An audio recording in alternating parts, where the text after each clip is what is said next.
So today, we are making a classic salad from the south of Spain, but more specifically from the beautiful province of Malaga, which by the way is where my mother was born, so this recipe I keep very close to my heart. Anyways, we're talking una ensalada malagueña.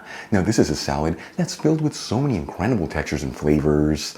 It's sweet and savory, it truly is insanely delicious, folks. We're talking easy to make, simple ingredients, and the perfect salad for any time of the year. Let's begin by cutting 2 pounds of potatoes, which is a little under 1 kilogram, that have been peeled, washed, and patted dry, each one into small bite-sized pieces that are 1/2 inch thick, which is about 1 1/4 centimeters. Now we're going to be boiling these potatoes, so it's important to use potatoes that are a bit more waxy than starchy here. That way once they're cooked, they hold their shape and they don't fall apart.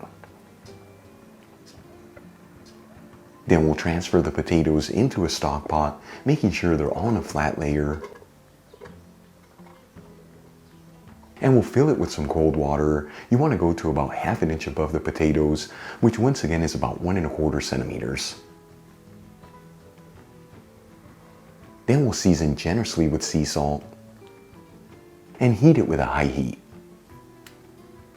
While the potatoes are cooking, let's make some hard-boiled eggs. I'm going to add in a couple eggs into a saucepan, making sure they're all in a single layer. Fill it with some cold water, once again to about 1/2 inch above the eggs. And we'll heat it with a high heat. Once the water comes to a boil, I'm going to place the lid on the saucepan and turn off the heat. And we're going to leave our eggs to sit here between 11 to 12 minutes to end up with perfectly hard-boiled eggs.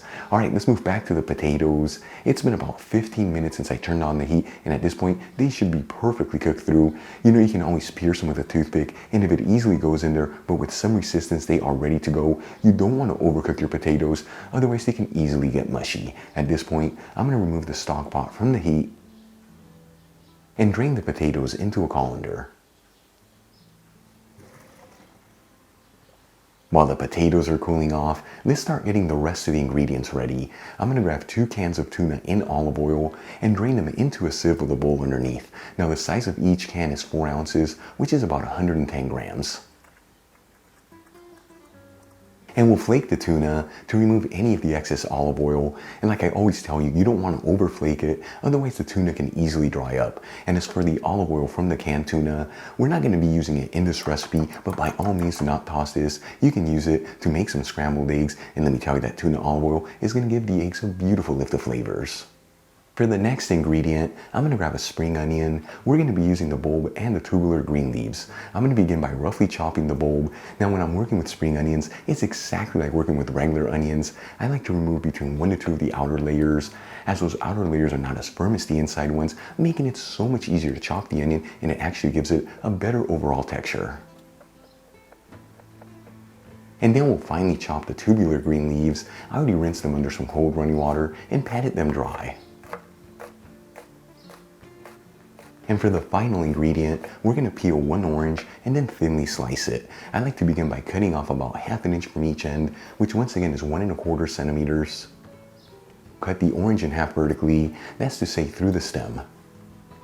Then we'll gently peel each piece of orange.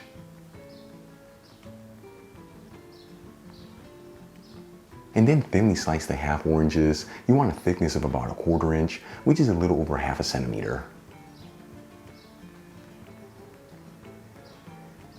Alright, let's move back to the potatoes. Once they're cool enough to handle, they've been sitting here for about 15 minutes, let's start assembling our salad. I'm going to add the potatoes into a serving dish, and you want to make sure the potatoes are all in a flat layer. And then we'll season the potatoes with sea salt and some freshly cracked black pepper. Then we'll add in our orange slices over the potatoes.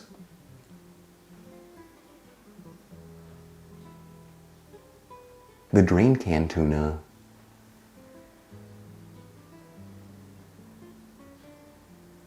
the roughly chopped bulb from the spring onion,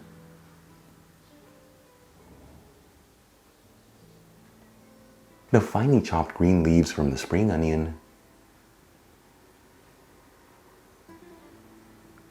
and we'll top it off with some black pitted olives. You can also use pimento stuffed green olives if you like.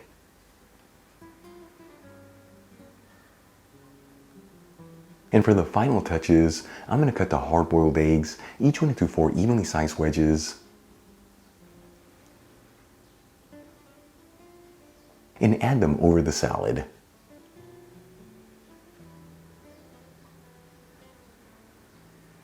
We'll drizzle some extra virgin olive oil over the salad. Important to use a great olive oil here, as this is what truly flavors the entire salad. I'm using a Spanish olive oil from the Georgetown Olive Oil Company. This is one of my personal favorite Spanish olive oils.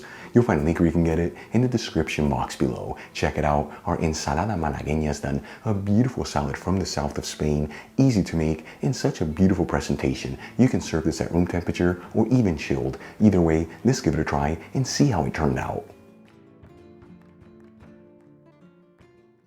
All right, folks, time for the moment of truth. Let's see how this salad turned out.